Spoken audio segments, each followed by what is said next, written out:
সম্মানিত সুধী, আসসালামু আলাইকুম। দেখতে পাচ্ছেন একটি 20 নম্বর গমের হলার। এটা সম্পূর্ণ মাইল স্টিল দিয়ে করা। জাহাজের শিপ দিয়ে হেভি মজবুত করে এই মেশিনটা তৈরি করা। আপনারা যারা গমের হলার বা মশলার হলার খুঁজছেন তারা আমাদের এই মেশিনগুলো ক্রয় করে ব্যবসা করতে পারেন। পাশে দেখতে পাচ্ছেন এই সপ্তাহ নতুন একটি সরিষার তেলের মেশিন কাজ সম্পন্ন হলো। আলহামদুলিল্লাহ, এই মেশিনটি কাজ সম্পন্ন হয়েছে। আগামীকাল কালার হবে এই মেশিনটি।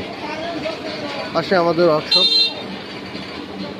আপনারা যারা সরিষার তেলের মেশিন অথবা মিল কারখানার গমের হলার, ধানের হলার বা মশলার চাকি, হ্যামারিং মেশিন, সরিষার তেলের ফিল্টার মেশিন, সরিষার তেলের অটো কনভেয়ার মেশিন খুঁজছেন তারা আমাদের সাথে যোগাযোগ করুন। আমাদের ঠিকানা পানাইল বাজার, আলফাডাঙ্গা, ফরিদপুর। আমরা সুলভ মূল্যে মেশিন বিক্রয় করে থাকি। সারা বাংলাদেশে আমরা মেশিন